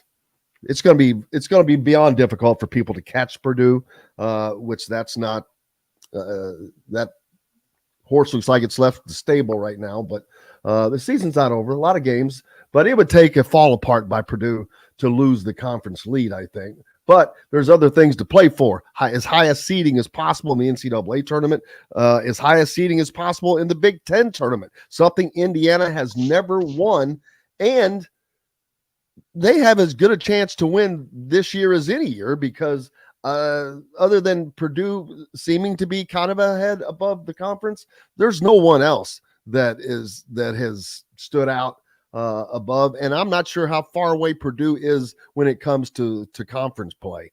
I mean, they're obviously beatable. No, they certainly are. But let me just add in here, Purdue's greatest foe remains squarely on the schedule. That's March. March is undefeated against the Boilermakers. So, man, boom, bing. Where's my rim shot? Bam. No, all jokes aside, they do have a tough stretch here with Michigan, Michigan State, Penn State, and then a trip to Assembly Hall in their next four. Even if they take a couple losses, they're still sitting pretty strong in conference right now. But things happen over the course of a basketball season, as we've seen. Teams pick up injuries, chemistry ebbs and flows. Purdue has been really, really consistent in how they play. You talk about Indiana in the tournament. I would say right now Indiana is probably one of the more dangerous teams, simply because how streaky we've seen them play. When they get hot, they can be really, really, really hot. And as guys are starting to gain more confidence in new roles, we've got Race Thompson coming back now, hopefully, soon to round out to form. You got the sense that was more just kind of an exploratory experiment with him in the last game. Clearly didn't feel great about what he was able to do, so they shut him down pretty early. But with him continuing to get back into shape, with the potential for Xavier Johnson's return, I think this is a team that's going to continue to have to remain in flux a little bit, because the chemistry is going to continue to change. My question, that was my next question right there, Crying, not to interrupt you. What about the chemistry, though, if Xavier's able to come back, especially Xavier? I think it's easier to integrate Race Thompson in down low than it is going to be to reintegrate Xavier, because Trey Galloway has done a hell of a job in a very, very different way. And so this team is accustomed to that. And it's a notch lower speed wise than what Xavier goes. So, and people may not understand, but any change is change, and it can upset how things are going. How do you think that if Xavier's able to come back, they'll be able to integrate what they're doing with what they have going on right now? Well, that's the thing, that you're introducing more uncertainty, more unknown quantities into the mix now. I think the one thing to take away, no matter how they reacclimate to his reintroduction, what's happened in the meantime, the additional touches, the additional minutes for Tamar Bates, the additional responsibilities for Trey Galloway, the different role for Jalen Hood-Schifino. I think, despite the struggle of maybe putting another man into the rotation again, and possibly taking away some minutes, some touches from those guys, the confidence in themselves, as well as the confidence that they've been able to gain from their teammates, I think only makes them stronger. I think from a coaching standpoint, it just gives Woody more bullets to try to hit a target when it's going to be ever elusive. So, there's going to be games. We've seen it. Tamar can go out there and go 0 for 4, or he can turn around and absolutely light you up, for 17 points. I think at the end of the day, getting those looks now makes them that much stronger when they have a full availability, perhaps at the end of the season or towards the end of the year. I think what I'm most interested in seeing is, how do they sustain the intensity? How do they sustain the edge that they've been playing with? Because it has started on the defensive end, but I think you've seen it carry over, the connectedness into the offense, the assertiveness in the offense. And as you mentioned earlier, it very much starts with Trace being able to establish himself on the post. The one thing I would caution is, in the last couple of games, Indiana has not seen a very dominant post opposite Trace. And we've got some pretty quality, some pretty strong bigs ahead on the schedule.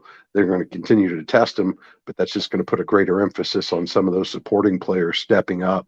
I thought Indiana did a pretty good job in playing out of Michigan State's traps and some of the collapsing they were doing on them.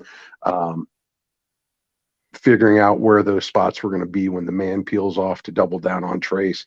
That's generally where you want to get the ball to, is that vacancy that was just created. So Trace has proven to be pretty capable of recognizing that. It's a matter of getting the other guys in position, getting the other guys in motion. Indiana, you get the sense, kind of like you did, mid-February last year, where things are starting to click for the Hoosiers. And you see it translate on both ends of the floor right now. Can they sustain it? It's the $1 million question. Absolutely. Shout out to the women's program as they continue to roll. 92-83 at Michigan last night. 18-1 now on the season. As they, boy, it just sucks to see that loss on there. If they had Grace Berger, they would be 19-0 right now. Wouldn't that be something to see? You don't doubt it. At the end of the day, though, too, you see this a lot with the IU men's soccer team.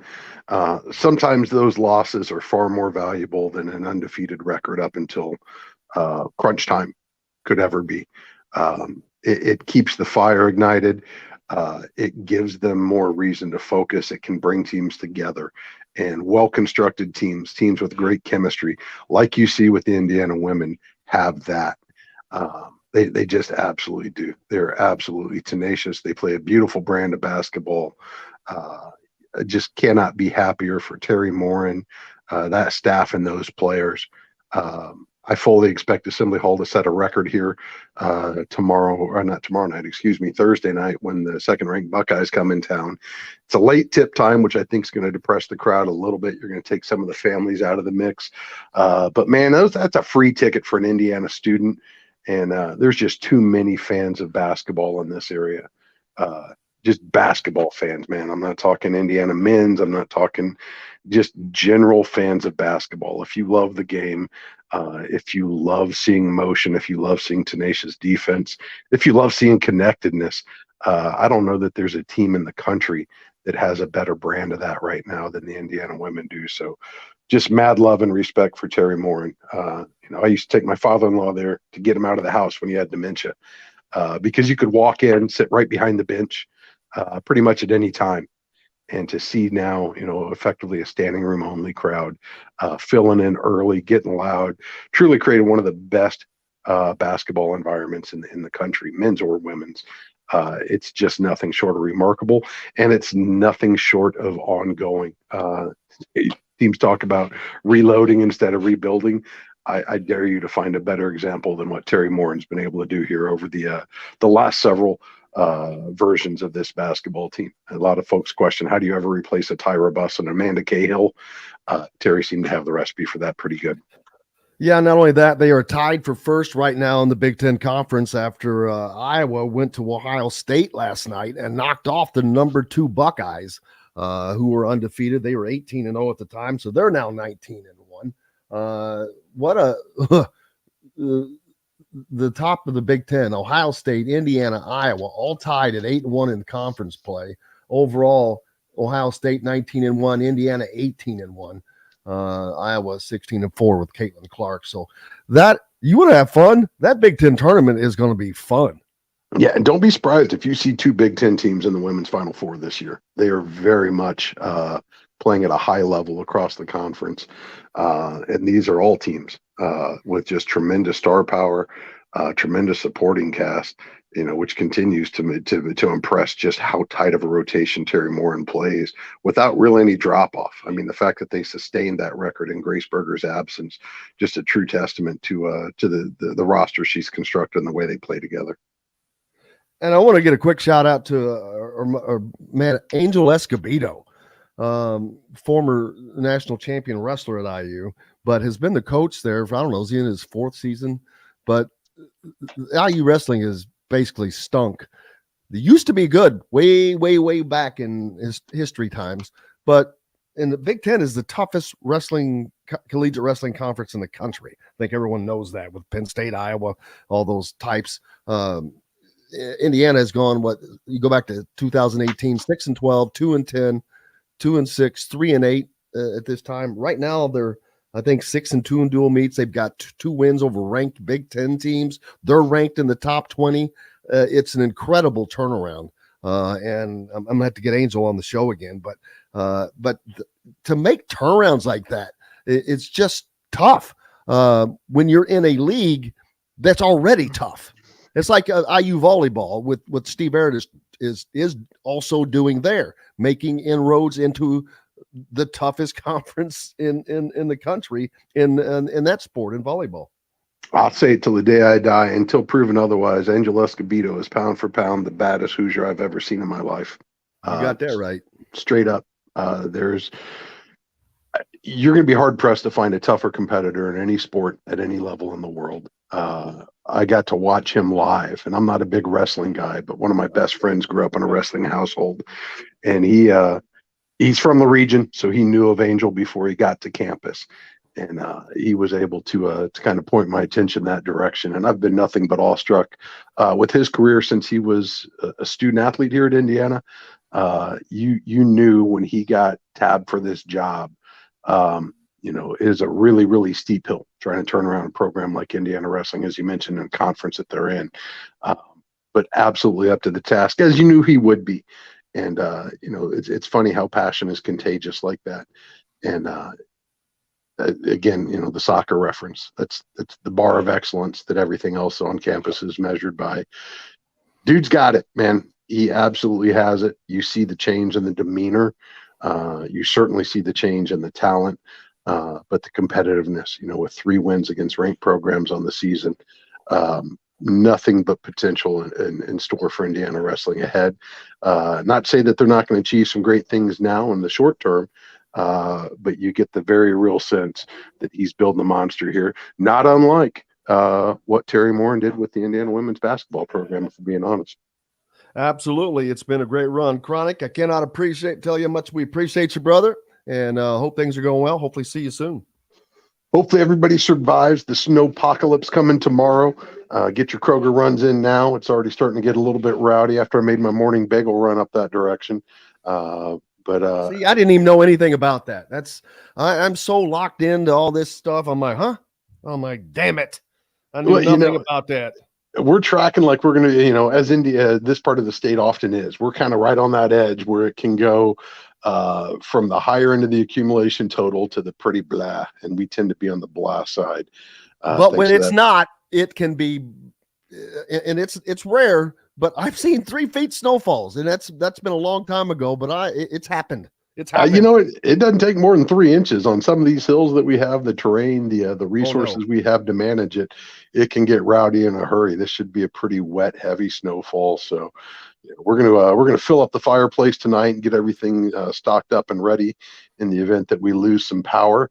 And just hope that everything is functioning and restored by the time the men tip tomorrow night at the barn. All right, brother. Appreciate you. Chronic Hoosier joining us here on Indiana Sports Beat Radio, brought to you by our great friends from Andy Moore Honda, the #1 Honda dealer in Bloomington. Just go to andymoorehonda.com for the best in new and used vehicles. We're back with more Indiana Sports Beat Radio right after this. We'll be right back to the Golf Club at Eagle Point Studios for more Indiana Sports Beat Radio with Jim Coyle, presented by Endeavor Hospitality Group and Andy Moore Honda of Bloomington. If you're looking for a home. All right. All right. See, that's another roadcaster thing. Bam. Hit a button.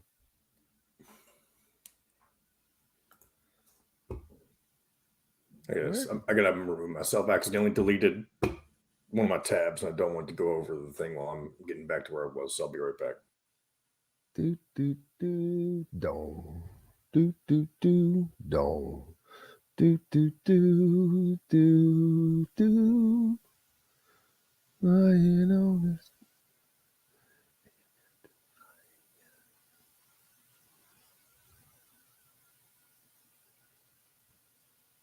Damn. All right, I'm back. I've got Terry Morin for you. I found her stuff. Just her opening statement from last night's win.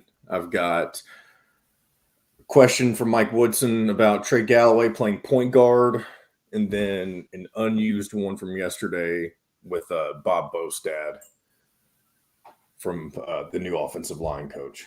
Okay, that's perfect because we had a question about that, and I'll save that for last. So we have 2 segments to do. You can split it in 2 if you want, but you don't have to if you really don't want to. No, but from now on, though, when starting next Monday, we will. Well, then go ahead Radio. And do that. Go ahead and treat it like that then. I didn't even think about that. That's a good point. Radio. Yeah, so just go ahead and split this in 2. Are they going to send their own commercials? I will, as soon as I have everything finalized from them, I'll give you a big rundown of how that's going to go. The reason I asked is that if they do that, then we don't have to worry about who the players are. Well, they made it sound like that they're going to use both, so I don't know.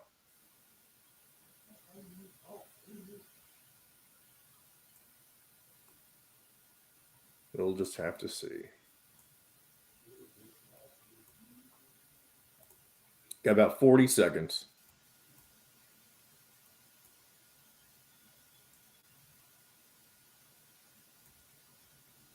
I did not know it was going to snow. I don't think we're supposed to get anything, so I didn't know about that either.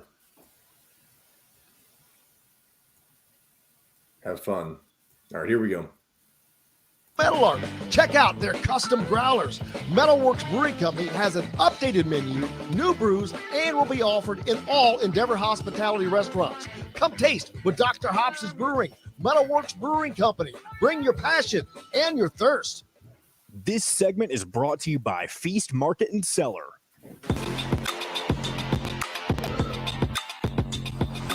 Now back to the Golf Club at Eagle Point Studios for more Indiana Sports Beat Radio with Jim Coyle, presented by Endeavor Hospitality Group and Andy Moore Honda of Bloomington.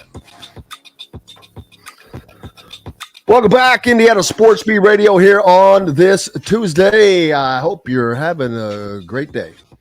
Jim Coyle with you. John, the producer, along as well. Just finished up with Chronic. Mike DeCourcy joined us earlier. And I was just informed Snowmageddon is coming tomorrow. I had no idea.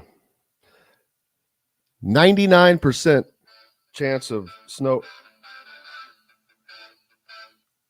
Can't talk to you right now, Dad. 99% chance of snow. And that's not done. 46% chance on Thursday, dropping down to 37 on Friday. Ooh, doggies. What are we expecting? Snow during the morning will transition to snow showers during the afternoon. Temps nearly steady in the mid-30s. Northeast winds shifting to west-northwest at 10 to 20 miles an hour. Chance of snow, 100%. Snow accumulating 1 to 3 inches. That's nothing. Come on, people. Come on, people. Back in my day. Just kidding. Last night, the Indiana women's team won another Big Ten game, a big one, over a ranked Michigan team at Chrysler Arena in Ann Arbor. 92-83. Who did what in that game? I cannot remember the stats off my head. I apologize. So now I've got to look it up. I'm quite certain that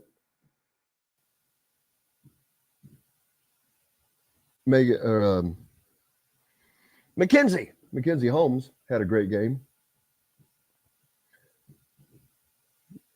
John, I'm being slow, brother. Let's see. I just go straight to the standings. Well, I do believe that Miss Terry Morin is going to have a decent breakdown here on who did what, if we want to just let her take it away from us. Well, let's let Terry talk to you then. Indiana's women's basketball coach, Terry Morin, who undoubtedly, well, you can't say that. You talk about a race for coach of the year and player of the year in the Big Ten. I don't know who Ohio State's go-to is, but of course you got Caitlin Clark, who's another Iowa player that's been around for 47 seasons now, who is obviously going to be in the running against Mackenzie Holmes. But I think whoever wins the Big Ten, that is where that will come from. But here's Terry Morin talking about her team's 92-83 win over Michigan last night. Well, we're obviously very excited. Anytime you can win on the road at a place like Michigan, it's a good night, and really, really happy for our players. We knew that controlling the boards was going to be the number one key, and to out rebound Michigan by 17, have 6 in double digits. Lily Meister, I thought, came in and did a great job when Matt got into foul trouble, and then just to see Sarah Scalia, hit a bunch of shots today, and the way we know she can, was big, and I loved how we guarded.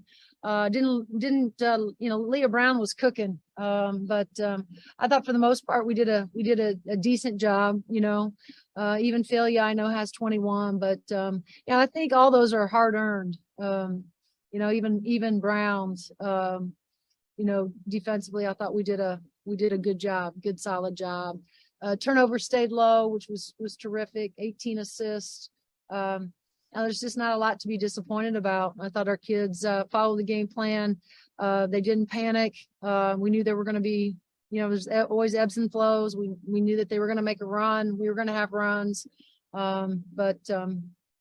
This group, I thought, did a fantastic job today. They have almost 6 players averaging double figures. Of course, Mackenzie Holmes leading the way at 22 points a game. Yarden Garza, a dozen a game. Sydney Parrish, a dozen a game. Grace Berger, 11.5 a game. Then you've got Sarah Scalia and Chloe Moore McNeil, both at 9.5. So they almost have 6 players averaging double figures. Pretty good. Mackenzie Holmes, 32 blocks on the season. 158 rebounds. What is she averaging rebounding wise? 8 a game, averaging almost 22 points and 8 rebounds a game. So it'll be interesting to see how that goes. It's actually, those big games are fun to watch. Looking forward to that. Mike Woodson on the men's side.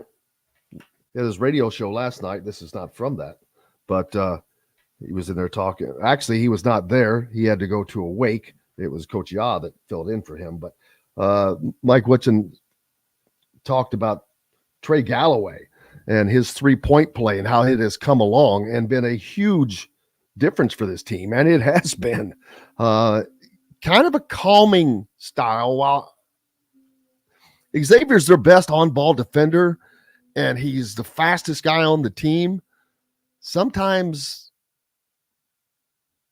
fast is not always the best. It's a weird dynamic. But here's Mike Woodson talking about Trey Galloway's play. Well, again, it started back this summer when he was on the second unit. He and Tamar Bates had a lot of duties in terms of handling the basketball when X was playing. So I had X and Jalen matched up against those two. And they had to bring the ball up the floor like point guards do. And, they had to be basketball players. It's kind of how I look at it. And we work on a lot of ball handling drills with all of our players to make them feel comfortable about handling the basketball when they get on the game floor and they start playing for real. So it's the work that he's put in this summer that's put him in the position to be able to get the trust from me and the coaching staff to let him run our point. And, we talk about no one hands out trophies in December or January, and the teams have to continue to get better. Problem was we saw Indiana, they were getting worse for a stretch. Now that's not the case. Players are playing better. Trace Jackson Davis is playing improved. Trey Galloway is playing improved. Jordan Geronimo playing improved. Tamar Bates playing improved. They have to keep that up. And if they can do that, this can be a really good team.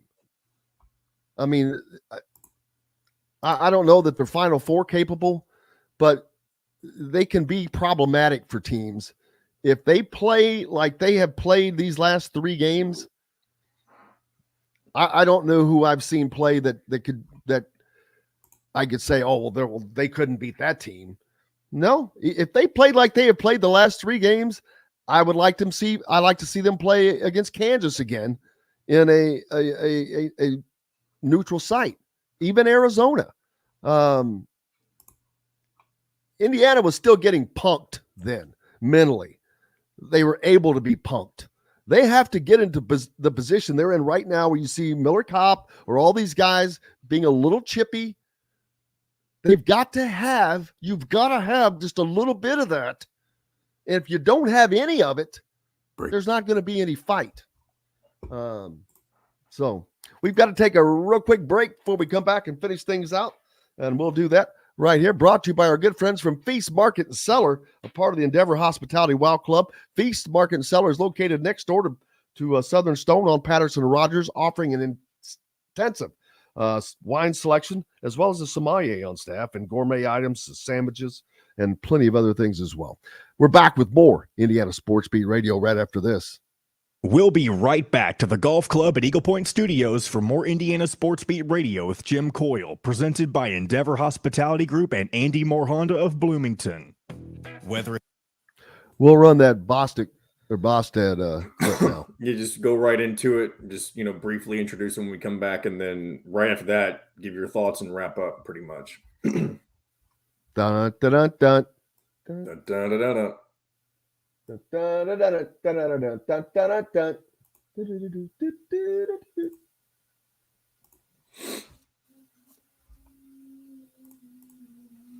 Mexico.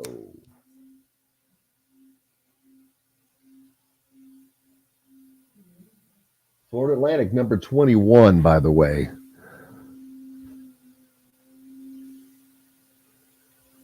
Did I tell you Dusty May tomorrow? Did I tell you that? Yeah, you didn't give me a time, though. 8:50 in place of Bob Kravitz. That's what I was going to suggest if you didn't have one yet. Good stuff. Oh, yeah, baby.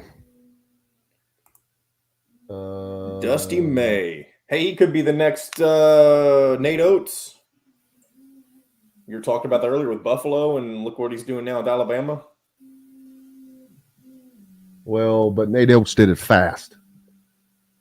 How long has he been with Florida Atlantic? I don't know. It's been pretty short or longer, I guess, than Nate Oates was with Buffalo. Actually, I don't know the answer to that. Let's take a look. I'll look and see if I can find his record.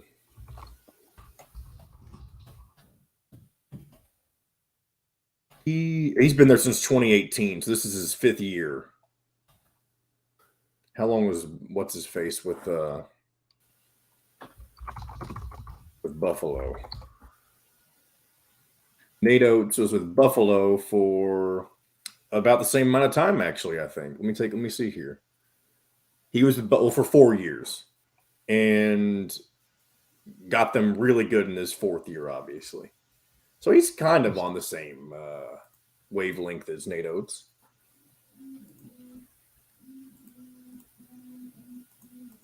He was actually, before Mike Woodson was hired, he was the guy that I was kind of rooting for initially, was Nate Oates to go to Indiana. Yeah. Well, me too, because I saw what he had done. Let's see. All right, yeah, remember when we come back, quickly introduce the Bob Bostad clip, give your thoughts on it when it's done, and then wrap up. This is Show Outro 101. Here we go. Southern eateries with quality, local, and organic food is their main focus. Southern Stone strives to always provide their guests with an exceptional dining experience. With weekly specials, quick, attentive service, Southern Stone Restaurant provides delicious 5-star comfort food with a Southern charm at 2-star prices. Southern Stone Restaurant is part of Endeavor Hospitality's Wow Club. This segment is brought to you by K-Bello. Now back to the Golf Club at Eagle Point Studios for more Indiana Sports Beat Radio with Jim Coyle, presented by Endeavor Hospitality Group and Andy Moore Honda of Bloomington. Welcome back, Indiana Sports Beat Radio here on this Tuesday, brought to you by Cabello Restaurant, located on the square in Bloomington. Get a taste of the traditions and taste of Southern Italy right here in Southern Indiana. Visit Cabello Italian Restaurant, located on the square on the northeast side. Part of the Endeavor Hospitality Wow Club. Make sure you join the Wow Club. Start earning Wow rewards today. Welcome back. Quickly, Justin asked, can we talk about Coach Boston's impressive philosophy and Coach Allen's offseason update as they met with the media a couple of days ago, the new offensive line coach. Let's hear what he had to say, John. Yeah, I didn't really have to recruit him much. I think Coach Allen, their relationship with Coach Allen was really strong. And I think, so for me, it was, okay, sign on the dotted line, get out on the road, go see these guys. A couple of these guys already had official visits already, so it was me going out seeing them. And I had known some of those guys from before. And then the other ones, we had one coming out on an official visit with his family, so that was really good to spend some time with them. But, I mean, Coach Allen did such a good job with those guys that there wasn't we didn't have to play that game. He was talking about recruiting there, obviously, but there's your new offensive line coach. We don't have a lot of time left. Let's see. Big Ten game tonight. Penn State's at Rutgers, Ohio State at Illinois. Watch those. And that's pretty much going to take care of it for us today. Big thanks to Mike DeCourcy, of course, and Chronic Hoosier, in addition to John, the producer. Most importantly, thanks to you guys. Without you, we've got no reason to be here. Greatly appreciate you. Until tomorrow, I am Jim Coyle. I will see you on the radio. Thanks for listening to Indiana Sports Beat Radio. Be sure to subscribe to our YouTube page for more clips and team coverage of Indiana basketball, football, and more. You can also find full episodes and tons of other content on thehoosier.com. We'll see you next time for another edition of Indiana Sports Beat Radio.